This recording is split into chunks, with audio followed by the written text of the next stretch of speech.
Meet Sakamoto-san. He's a grape farmer, and he lives in Okayama, one of Japan's grape capitals. And today he's going to show us how he grows those delicious grapes.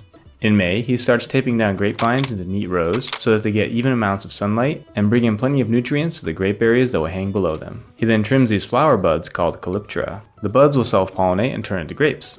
By trimming these down, Sakamoto-san ensures that the best grapes will grow, leading to sweeter, more evenly shaped fruit. This task, while labor-intensive, is essential to producing high-quality grapes.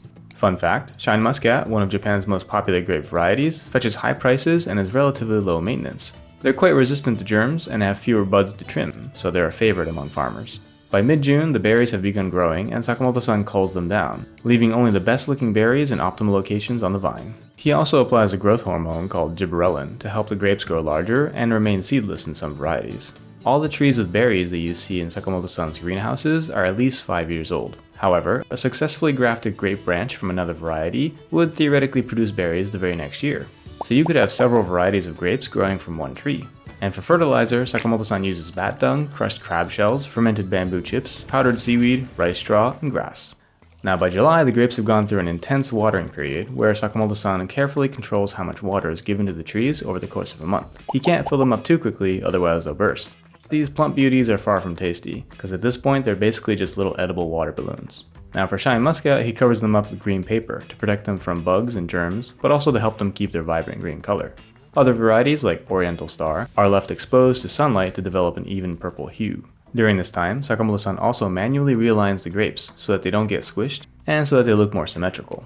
And throughout the year, Sakamoto-san removes buds and excess vines that'll take away nutrients from the berries, an unglamorous but important part of his work. From July onward, every week of sunshine increases the sweetness of the grapes. While pesticides are used, Sakamoto-san follows strict government guidelines to ensure safety. 5、6月って結構農薬かけるんよ。だけど農薬減らしとるから、そのリスクがここに来て出る。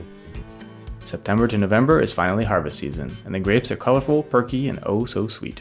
You really can't go wrong with the variety that you choose, since each type has a unique appealing characteristic. And after all the harvesting is done, Sakamoto-san will cut down the vines and compost them for next season. For a deep dive into grape farming in Japan, be sure to check out the YouTube channel Life Where I'm From. We not only go in depth about the history and process of grape farming, but we also do a taste test too. You can click the card in the top right corner of the video, but I've also left a link to the video in the description down below. And you can also check out Sakamoto-san's Instagram.